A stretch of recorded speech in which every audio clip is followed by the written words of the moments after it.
Let us see the shapes of atomic orbitals.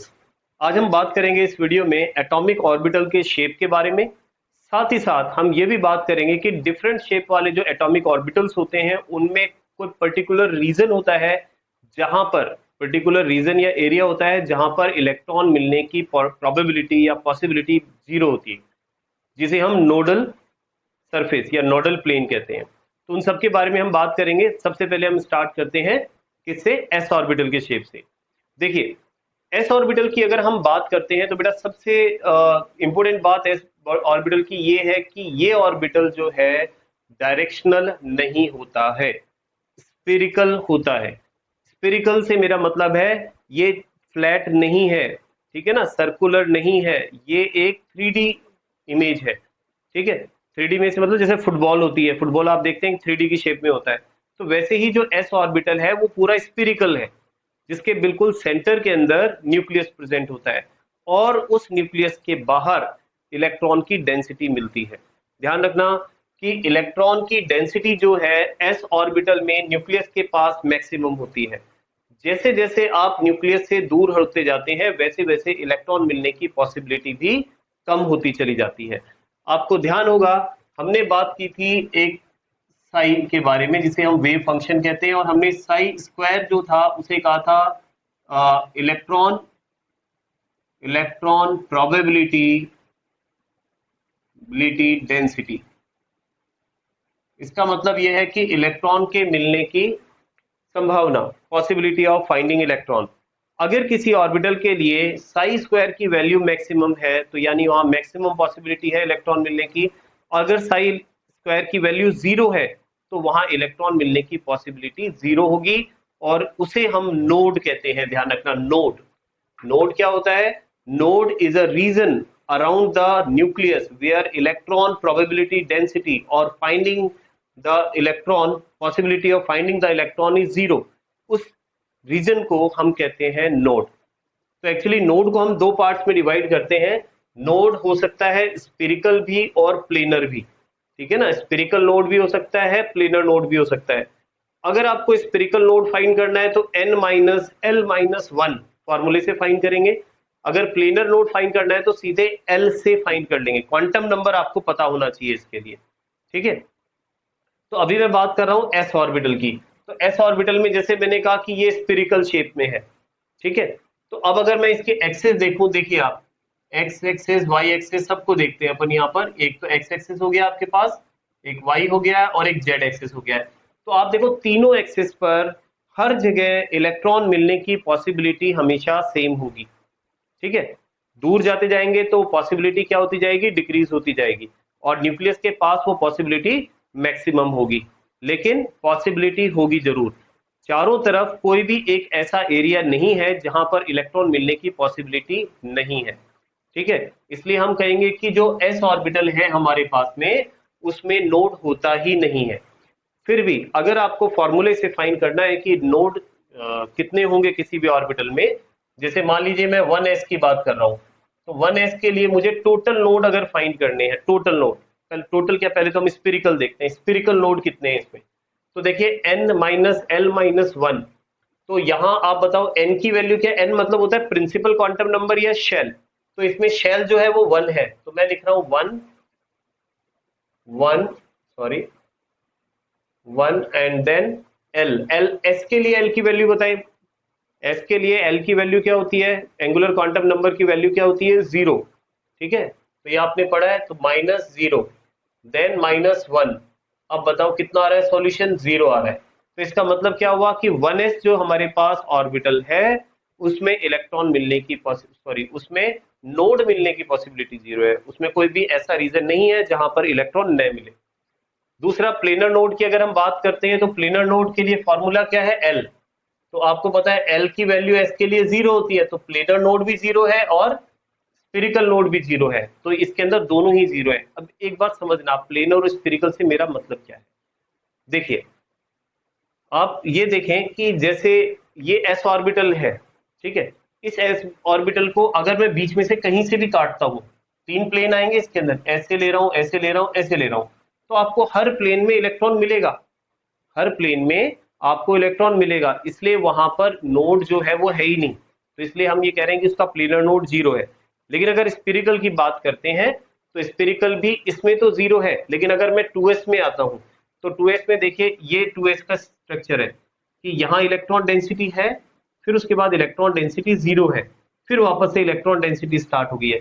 तो अब ये बीच में एक ऐसा रीजन आ गया है 2s के अंदर जहां इलेक्ट्रॉन नहीं मिलता है, ठीक है ना, लेकिन ये पूरे स्पिरिकल शेप के अंदर है, ठीक है ना। जैसे आप देखो एक बॉल फुटबॉल के अंदर है, तो आप देखो उस बॉल का आउटर एरिया और फुटबॉल का इनर एरिया के बीच में जो स्पेस खाली है, तो इसका मतलब वो पूरा रीजन खाली है, वह इलेक्ट्रॉन डेंसिटी नहीं है, तो उसे हम क्या बोलेंगे, नोड कहेंगे। तो इसमें वन नोड है, और फॉर्मूले से अगर हम फाइंड करते हैं तो देखिए कैसे करेंगे, 2s, अब 2s के लिए फॉर्मूला लगाए n minus L minus one, लिख रहा हूं n minus L minus one, ये फॉर्मूला है हमारे पास स्पेरिकल नोड निकालने का। तो n की वैल्यू क्या है इसमें 2, एल की वैल्यू क्या है, एस के लिए क्या होता है बेटा 0 माइनस वन, इसको सॉल्व करें कितना आएगा 1 आएगा, इसका मतलब इसमें नोड कितना है 1 है, ठीक है। प्लेनर नोड क्या होगा, प्लेनर नोड कैसे फाइंड करते हैं, एल से, तो आप देखो एल के लिए तो वैल्यू 0 ही रहेगी क्योंकि एस ऑर्बिटल है, तो प्लेनर नोड चाहे आपके पास 1s हो 2s हो या 3s हो, प्लेनर नोड हमेशा 0 ही रहेगा, ठीक है ना, प्लेनर नोड हमेशा 0 ही रहेगा, गॉट इट, ओके। अब इसके बाद हम बात करते हैं 3s की, 3s ऑर्बिटल। तो 3s ऑर्बिटल के लिए भी सेम आप देख सकते हैं कि आपके पास में नोड कितने दिखाई दे रहे हैं, इसमें 2 नोड दिखाई दे रहे हैं, ठीक है। और अगर फॉर्मूले से आप फाइंड करते हैं स्पिरिकल नोड कितने हैं, n minus L minus one, तो 3 के लिए n की वैल्यू 3, l की value 0 minus one equals to 2, तो यानी इसमें नंबर ऑफ नोड्स कितने आ गए, स्पिरिकल नोड्स कितने आ गए 2।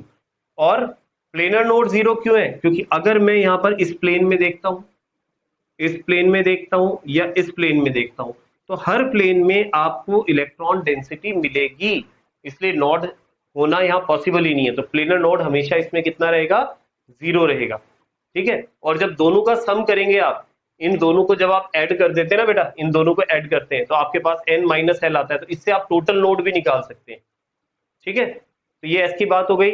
ध्यान रखना एस को बेटा नॉन डायरेक्शनल कहा जाता है, नॉन डायरेक्शनल का मतलब आप किसी भी डायरेक्शन में देखें इलेक्ट्रॉन डेंसिटी सेम मिलेगी, ठीक है ना, इनमें ओरिएंटेशन नहीं हुआ इलेक्ट्रॉन्स का, तो एक पूरे उसमें ही है, शेप में ही है, पूरे में स्फेरिकल शेप में है। अब हम बात करते हैं पी ऑर्बिटल की। एक्चुअली पी ऑर्बिटल को आप देख सकते हैं यहाँ पर, इनका शेप किस तरह से होता है, डम्बल शेप, डंप बेल, ठीक है ना, डंप बेल आपने देखा होगा, तो ये डंप बेल शेप होता है। अब इस डंप बेल के अंदर आप देखें कि दो तीन तरह के ऑर्बिटल है, p x p y p z. इन ऑर्बिटल के नाम जो है वो इनके एक्सिस पर इलेक्ट्रॉन डेंसिटी के अकॉर्डिंग पड़े हैं। जैसे आप देख सकते हैं यहाँ पर मेरे पास एक्स एक्सिस में इलेक्ट्रॉन डेंसिटी दिख रही है, इसलिए इसका नाम पी एक्स है। इसमें वाई एक्सिस में इलेक्ट्रॉन डेंसिटी है, that's why it is called P Y. यहाँ पर आपके पास जेड एक्सिस के अंदर इलेक्ट्रॉन डेंसिटी है, इसलिए हमने इसको क्या बोला है, पी जेड बोला है। अब अगर हम बात करते हैं नोडल प्लेन की और नोडल सरफेस की, ठीक है, तो देखिए कैसे फाइंड करेंगे। पहले हम बात करते हैं नोडल स्पिरिकल नोड की, ठीक है, स्पिरिकल नोड। तो स्पिरिकल नोड अगर हमें निकालना है तो स्पिरिकल नोड, तो स्पिरिकल नोड का फॉर्मूला तो हमारे पास यही है कि n minus L minus one, ठीक है। तो सबसे पहले हम देखते हैं किसके लिए, सपोज 2p के लिए देखते हैं, ठीक है, 2p। तो 2p जो हमारे पास ऑर्बिटल है उसमें स्पिरिकल नोड कितने होते हैं, फाइंड करें। तो n की वैल्यू क्या होगी इसमें, देखो 2 माइनस एल की वैल्यू क्या होनी चाहिए, p के लिए l की वैल्यू 1 आती है बेटा, माइनस वन, तो कितना आएगा आपके पास, आपके पास वैल्यू आ जाएगी यहाँ पर 0, यानी आपके पास 2p में स्पिरिकल नोड 0 होते हैं। लेकिन यहीं अगर मैं 3p की बात करता हूं तो 3p के लिए इसको कैलकुलेट करें, तो n की वैल्यू 3 हो गई, l की वैल्यू जो है यहाँ पर क्या हो गई 1 और माइनस वन, तो कितना आ गया 1 आ गया सेपरेट करने के बाद। तो यानी इसमें एक नोड तो होगा, ठीक है, एक स्पिरिकल नोड। कैसे होगा ये भी समझना। जैसे ये मैंने p ऑर्बिटल बनाया, ठीक है, अब इसकी इलेक्ट्रॉन डेंसिटी, यहाँ तो इलेक्ट्रॉन डेंसिटी है, अब स्पिरिकल नोड कैसे बनेगा, यहाँ मैं एक और इस तरह से बना देता हूं, देखिए, तो इलेक्ट्रॉन डेंसिटी फिर यहां और मिलेगी, दिख रहा है इस तरह से। तो अभी एक रीजन दिख रहा है अपन को यहाँ पर, ठीक है, ये एक्स एक्सेस पर है, सॉरी ये वाई एक्सिस पर है, कोई बात नहीं। तो यहाँ पर अपन ये देख सकते हैं ये जो रीजन है इसको अपन क्या बोल रहे हैं, नोड। तो एक स्फेरिकल नोड बन गया इसमें, ठीक है ना, किसमें, 3p में। ये अगर 3p है तो, और अगर मान लो मैं बनाता हूँ 4p, तो 4p में क्या होगा, 4 माइनस 1 इक्वल्स टू 2। तो कितने नोड आएंगे उसमें, 2 नोड, यानी एक और बना दोगे इस तरह से आप नोड इसके अंदर, तो आपके पास में स्फेरिकल नोड 2 हो जाएंगे। अब इसमें दूसरी बात आती है प्लेनर या एंगुलर नोड कितने होंगे, ठीक है। प्लेनर या एंगुलर नोड कितने होते हैं, तो प्लेनर नोड कैसे फाइंड करते हैं, देखो जिस प्लेन में इलेक्ट्रॉन डेंसिटी नहीं मिले, ठीक है ना, उस प्लेन को अपन नोड काउंट कर लेते हैं। जैसे अब आप यहां देखो इलेक्ट्रॉन डेंसिटी कहां पर है, एक्स एक्सिस पर है, ठीक है, एक्स एक्सिस पर इलेक्ट्रॉन डेंसिटी है। तो आपके पास कौन से प्लेन में इलेक्ट्रॉन डेंसिटी नहीं है, तो आप कहेंगे कि यहां पर जो इलेक्ट्रॉन डेंसिटी है वो कहां पर नहीं मिलेगी आपको, वाई जेड प्लेन पर नहीं मिलेगी, ठीक है ना। एक ये वाला प्लेन जो है इसका नोडल प्लेन हो गया। इसी तरह से यहाँ पर किस पे, वाई एक्सिस पर है, तो कौन से एक्सिस पर नहीं है, एक्स और वाई पर नहीं है, वो इसका नोडल प्लेन हो गया। सिमिलरली जेड को देखें तो जेड एक्सिस पर इलेक्ट्रॉन है, कहाँ नहीं है, कहाँ नहीं है, एक्स और वाई पर नहीं है, तो ये इसका क्या हो गया, नोडल प्लेन हो गया। तो ऐसे नोडल प्लेन फाइंड कर सकते हैं अपन आराम से, ठीक है। तो ये बात हो गई पी ऑर्बिटल्स के बारे में। अब हम बात करते हैं डी ऑर्बिटल्स। जो डी ऑर्बिटल्स है बेटा ध्यान रखना, इसमें हमें पता है डी सब शेल में 5 ऑर्बिटल्स होते हैं, जो हम नाम पहले देख चुके थे, शेप मैंने यहाँ बना दिया है। पहला जो ऑर्बिटल, पहला दूसरा तीसरा, इनको देखें, इनमें खास बात है कि इनमें एक्सिस के ऊपर इलेक्ट्रॉन डेंसिटी मिलती है। जैसे यहाँ पर एक्स वाई है, तो एक्स और सॉरी एक्सिस के बीच में मिलती है, ठीक है, between the axis electron density मिलती है।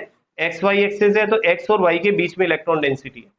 वाई जेड है तो वाई जेड एक्सिस के बीच में इलेक्ट्रॉन डेंसिटी है। जेड एक्स है तो जेड एक्स के बीच में इलेक्ट्रॉन डेंसिटी। तो ये आपको याद रखना पड़ेगा, ठीक है ना, कि इनके नाम के अकॉर्डिंग इनका शेप ध्यान रखें, कि यहाँ पर D X D Y sorry D X Y D Y Z D Z X, तो इनमें between the axes electron density मिलती है। और लास्ट के जो ये 2 ऑर्बिटल हैं, ये 2 ऑर्बिटल ऐसे हैं जहां एक्सिस के ऊपर मिलेगी। जैसे D X square Y square, तो अलोंग द एक्सिस देखो एक्स एक्सिस वाई एक्सिस दोनों पर इलेक्ट्रॉन डेंसिटी मिल रही है। सिमिलरली डी जेड स्क्वायर, यहाँ पर देखें तो जेड पर इलेक्ट्रॉन डेंसिटी मिल रही है, ठीक है। अब यहाँ पर अगर आपसे पूछा जाए कि इनका नोडल प्लेन बताओ, तो नोडल प्लेन मतलब वो प्लेन जहां इलेक्ट्रॉन नहीं मिलेगा, ठीक है। तो यहाँ पर देखो इलेक्ट्रॉन डेंसिटी जो है हमारे पास एक्स और वाई एक्सिस पर है, तो यहाँ पर 2 एक्सिस के अंदर है, बीच में है, सॉरी 2 एक्सिस के बीच में है। तो इनमें कौन से प्लेन पर नहीं होगा, याद रखना बिल्कुल आसान है। देखो एक्स एक्सिस और वाई एक्सिस यहाँ पर है, कौन सा मिसिंग है, जेड एक्सिस, ठीक है। तो जेड के साथ ये दोनों एक्सिस को आप प्लेन बना सकते हैं। तो यहाँ लिख सकते हैं आप वाई जेड एक्सिस और जेड एक्स एक्सिस, इन 2 एक्सिस पर इलेक्ट्रॉन डेंसिटी नहीं मिलेगी, इसलिए इन्हें हम क्या बोलेंगे, नोडल प्लेन। सिमिलरली यहाँ देखो वाई और जेड है, क्या मिसिंग है, एक्स, तो एक एक्स वाई और एक जेड एक्स ले सकते हैं हम, ये दोनों नोडल प्लेन है। सिमिलरली यहाँ पर क्या मिसिंग है, देखो यहाँ वाई मिसिंग है, that means Y X Y और वाई जेड यहाँ पर प्लेन हो जाएंगे। लेकिन ये जो है ना बेटा ध्यान रखना, इनमें तो देखो एक्सेस के ऊपर ही दिख रहा है हमें, इनमें भी एक्सेस के ऊपर दिख रहा है, तो इनमें कोई भी नोडल प्लेन नहीं होगा, ठीक है ना, इनमें नोडल प्लेन नहीं होगा, इनमें इलेक्ट्रॉन डेंसिटी हर प्लेन में मिलेगी। दूसरा, इनके अंदर स्फेरिकल नोड भी देखा जा सकता है। जैसे मान लीजिए आपको दिया गया है 3D सॉरी 4D ले लेते हैं, ठीक है, 4D के अंदर नोडल स्फेरिकल नोड बताएं कितने होंगे। तो फॉर्मूला क्या है हमारे पास, n माइनस एल माइनस 1, तो n की वैल्यू 4, l की वैल्यू d के लिए कितनी होती है बेटा, कितनी होती है बताएं, 2, ओके, माइनस 1 कितना आया, 1। तो इसका मतलब आपके पास 4D में कितना स्फेरिकल नोड होता है, 4D में 1 स्फेरिकल नोड होता है। अब इसमें ना एक सिंपल सी आपको बात बताता हूँ, देखिए आप ध्यान रखना इसमें,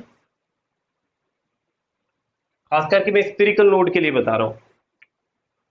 देखो स्फेरिकल नोड की बात कर रहा हूं मैं, तो स्फेरिकल नोड में आप इतना ध्यान रखें कि जैसे आपके पास में जो ऑर्बिटल है उसका शेल ध्यान रखें, जहां से वो स्टार्ट होता है वहां पर 0 होता है। हमें पता है कि s सबसे पहले कहाँ आता है, फर्स्ट में आता है, जैसे 1s, ठीक है, p स्टार्ट होता है 2p से, और d स्टार्ट होता है 3d से, और f स्टार्ट होता है 4f से, ठीक है।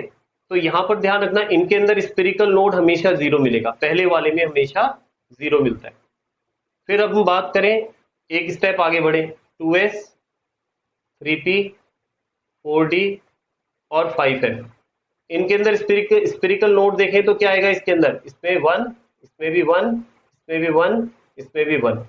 एक स्टेप और आगे बढ़े, ठीक है। अब अगर मैं ले लेता हूं यहाँ पर 3s, 4p, 5d और 6f, तो यहाँ पर स्पेरिकल नोड कितने होंगे, 2, 2, 2, 2। अब ऐसा क्यों है, क्योंकि हमारे पास फॉर्मूला क्या है स्पेरिकल नोड फाइंड करने का, स्पेरिकल नोड फाइंड करने का formula n minus L minus 1। अब आप ये करके देख लो, ठीक है ना। तो यहाँ पर इसके अकॉर्डिंग ही आपके पास में वैल्यू आएंगी, क्योंकि यहाँ अगर मान लो मैं n माइनस एल माइनस 1 रखता हूँ इसके लिए, तो सबके लिए 0 आएगा। यहाँ पर रखता हूँ तो 1 आएगा, यहाँ रखता हूँ तो 2 आएगा, ठीक है। तो ये चीज आपको पता होनी चाहिए।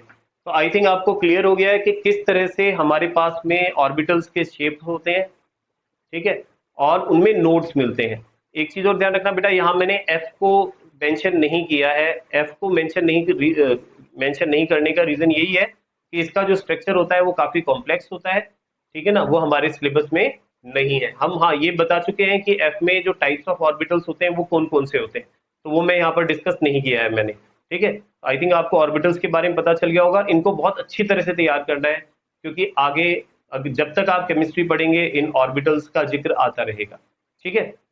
ओके, नेक्स्ट वीडियो में फिर मिलते हैं कुछ नए लॉज के साथ में। ओके।